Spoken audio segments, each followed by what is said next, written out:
चलो आगळ हवे आपणे पाठ्यपुस्तकनो भाग 2 में अभ्यास करीशुं, जेमां आवतीकाले जे आ प्रश्नोनो जवाब आपणे सॉल्व कर्यो हतो। हवे आगळ जे प्रश्न छे, तमारुं वजन केटला किलोग्राम छे? तो तमारुं वजन अंदाजित तमारे जे तमारुं वजन होय ते लखवानुं छे। तो आपणे अहींया अत्यारे अंदाजित लईए के तमारुं वजन 30 किग्रा छे, बराबर। 30 किलोग्राम तमारुं वजन छे। तो तमारा जेवा 12 बाळकोनुं एक साथे वजन लगभग केटलुं थाय? तो तमारा जेवा 12 बाळको होय, एक बाळकनुं 30 किलोग्राम छे, तो तमारा जेवा 12 बाळको होय तो 30 ने 12 जोड़े शुं करवुं पड़े? गुणाकार करवो पड़े, बराबर। तो आपणे अहींया गुणाकार करीए, 30 गुणिया 12 करीए तो आपणे गुणाकार करीशुं। तो जो 12 दू 24, 12 3 36 અને પાછળ એક 0 લગાવો એટલે શું થાય? 360 કિલોગ્રામ વજન થાય, બરાબર। તો અહીંયા 360 કિગ્રા 12 બાળકોનું વજન થયું।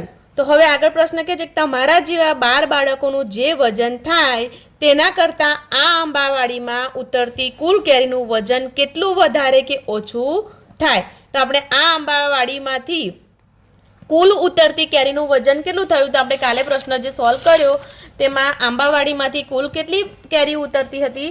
4320 કિગ્રા, બરાબર। 4320 કિગ્રા આંબાવાડીમાંથી કેરી ઉતરતી હતી। તો તે 360 કરતાં કેટલી છે? વધારે છે કે ઓછી છે? 360 કરતાં 4320 વધારે છે કે ઓછા છે બેટા? વધારે, બરાબર। તો આપણે અહીંયા શું જવાબ લખવાનું? કે કુલ કેરીનું વજન વધારે છે, બરાબર। આમ 12 બાળકોના વજન કરતાં કુલ ઉતરતી કેરીનું વજન વધારે છે। હવે જો આપણા ઘરે અઠવાડિયે સરેરાશ 5 કિલોગ્રામ કેરી ખવાતી હોય અને જો કેરીનો ભાવ 75 રૂપિયા પ્રતિ કિગ્રા હોય તો એક માસમાં કેટલા કિલોગ્રામ કેરી જોઈએ અને કેટલા રૂપિયા ખર્ચ થાય? તો અહીંયા આપણને અઠવાડિયાની કેટલી કેરી ખવાય છે તે અહીંયા આપેલું છે અને એક માસમાં કેટલી કેરી જોઈશે તે આપણે શોધવાનું છે। એક અઠવાડિયામાં કેટલા રૂપિયા ખર્ચ થાય છે કેરીનો અને મહિનામાં કેટલું થશે તે શોધવાનું છે। તો સૌથી પહેલા આપણે એક અઠવાડિયા દરમિયાન 5 કિલોગ્રામ કેરી ખવાય છે તો મહિના દરમિયાન કેટલી ખવાશે તે શોધીશું। તો પહેલા તો એક અઠવાડિયાના કેટલા દિવસ થશે? બોલો, 7 દિવસ। તો આપણે 7 દિવસમાં કેટલી કેરી ખવાય છે? 7 દિવસમાં 5 કિગ્રા કેરી ખવાય છે। તો એક મહિનો એટલે 30 દિવસ। તો 30 દિવસમાં કેટલા કિગ્રા કેરી ખવાશે? બરાબર। 7 દિવસમાં 5 કિલોગ્રામ, તો 30 દિવસમાં કેટલા કિલોગ્રામ કેરી જોઈશે? તો આપણે મેં તમને શું શીખવાડ્યું? સામસામેનો ગુણાકાર। તો 30 ગુણ્યા 5 કરી દેવાના અને અહીંયા જે સંખ્યા છે એ ક્યાં જશે? નીચે, ભાગાકારમાં। નીચે લખવાના 7, બરાબર। હવે આ 7ના ઘડિયામાં 30 આવતા નથી, બરાબર। એટલે આપણે પહેલા આ બંનેનો ગુણાકાર કરી દઈશું। 30 ગુણ્યા 5, બરાબર। એટલે ઘડિયો બોલવાનો 5 3 15, બરાબર। અને પાછળ એક 0 લગાવી દો એટલે 150 ભાગ્યા 7, બરાબર। તો અહીંયા આપણે ભાગાકાર કરી દઈએ। 150 ભાગ્યા 7, 7 દુ 14, 15 માંથી 14 ગયા તો 1, ઉપરથી ઉતાર્યો 0, 7 એકા 7, 10 માંથી 7 ગયા તો 3, બરાબર। 3 વધ્યા ને? તો આપણે અહીંયા અંદાજિત કેટલા કિલોગ્રામ? 21 કિલોગ્રામ કેરી ખવાય છે, બરાબર। તો આપણે અહીંયા લખવાનું 21 કિગ્રા કેરી ખવાય છે, બરાબર। કેટલા? 30 દિવસમાં। હવે 21 કિલોગ્રામ કેરી ખવાય છે તો હવે એક અહીંયા જો પ્રતિ કિગ્રાનો ભાવ કેટલા? 75 રૂપિયા પ્રતિ કિગ્રા, એટલે કે 1 કિલોના 75 રૂપિયા, બરાબર। તો મહિનામાં કેટલી કિલો કેરી ખવાય? 21 કિલો કેરી ખવાય તો 21 કિલો કેરીના કેટલા રૂપિયા? આપણે મહિનાનો ખર્ચ શોધવાનો છે ને, ફરીથી પદ મૂકવાનું કે 1 કિગ્રાના 75 રૂપિયા। તો અહીંયા કેટલી કેરી થઈ? આપણે 21 કિગ્રાના કેટલા રૂપિયા, બરાબર। આ રીતે પદ મૂક્યો તો અહીંયા જો સામસામે શું થશે? ગુણાકાર। એટલે 21 ગુણ્યા 75 કરી દો તો અહીંયા જો મોટી સંખ્યા ઉપર મૂકી દેવાની એટલે ગુણાકાર સરળતાથી થઈ જાય. બરાબર. 21 ગુણ્યા 75 કરો કે 75 ગુણ્યા 21 કરો, બંને એક જ છે.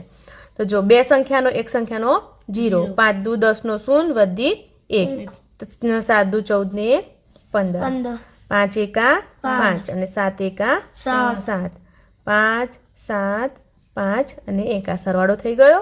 તો 1575 રૂપિયા એક મહિનાનો ખર્ચ, એક મહિનો કેરીનો ખર્ચ થાય.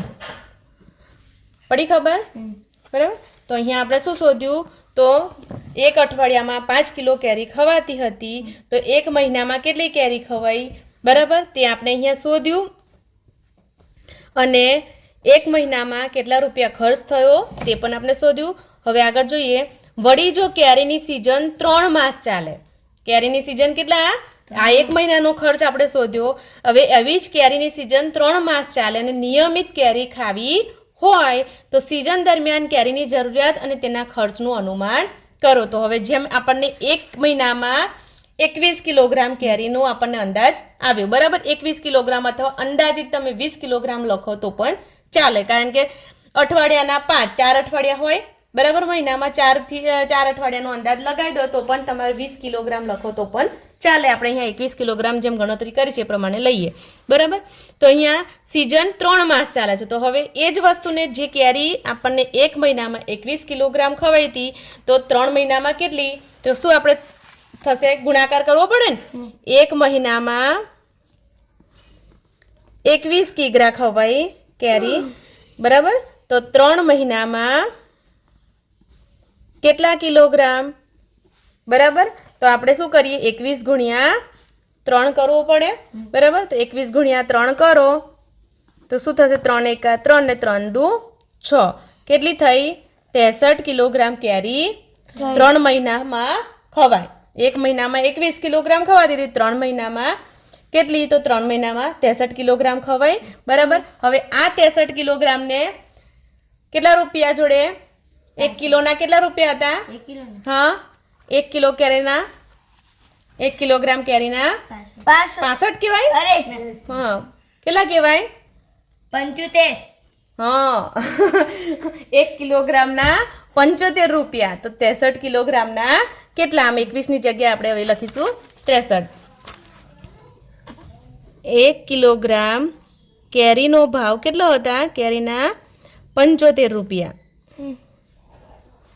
તો 63 કિગ્રા કેરીના કેટલા રૂપિયા? ખ્યાલ આવ્યો? 1 કિલોગ્રામ કેરીના 75 રૂપિયા. તો 63 કિલોગ્રામ આપણે 3 મહિનામાં ખવાય તો એનો કેટલો રૂપિયા ખર્ચ થશે? તો આપણે શું લખવાનું? 63 ગુણ્યા 75. આ બંનેનો શું કરવાનો? ગુણાકાર. તો 63 ગુણ્યા 75 કરીએ. પાછળની સંખ્યાનો 0. 7 3 21 ના 1 વધી 2. 6 સત્તા 42. 42 ને 2 44. 5 3 15 ના 5 વધી 1.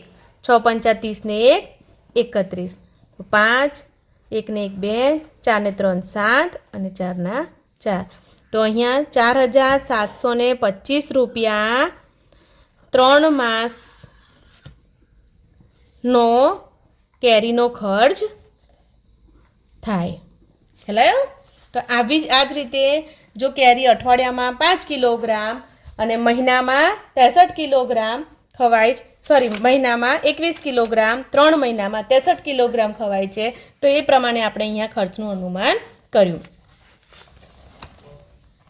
ત્યાર પછી આગળ, કાચી કેરીને જેમ પોપટ ચાંચ મારે તેમ ગામડામાં વેકેશનમાં નાના બાળકો પથ્થર મારી કેરી પાડવાની હરીફાઈ કરે.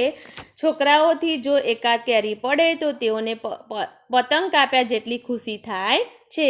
અરે હા, આ હરીફાઈમાં કેરી તૂટે અને માથા પણ ફૂટે. સાથે સાથે લોકોની લીલીછમ લાગણી થોડી રતુંબડી બની જાય અને માતાઓના જીવ પડીકે બંધાયેલ રહે. કારણ કે બાળકોને વાગે એની પણ મમ્મી પપ્પાને ચિંતા થતી હોય છે અને જેની કેરીઓ તમે તોડતા હોય તેના લાગણીઓ પણ દુભાતી હોય છે. આ બધું શહેરમાં જોવા મળતું નથી અને જો એવું દ્રશ્ય સર્જાય તો તેમાંથી તે જ આંબા નીચે મહાભારત રચાઈ જાય, કારણ કે શહેરમાં આવું કોઈ કરવા દે નહીં.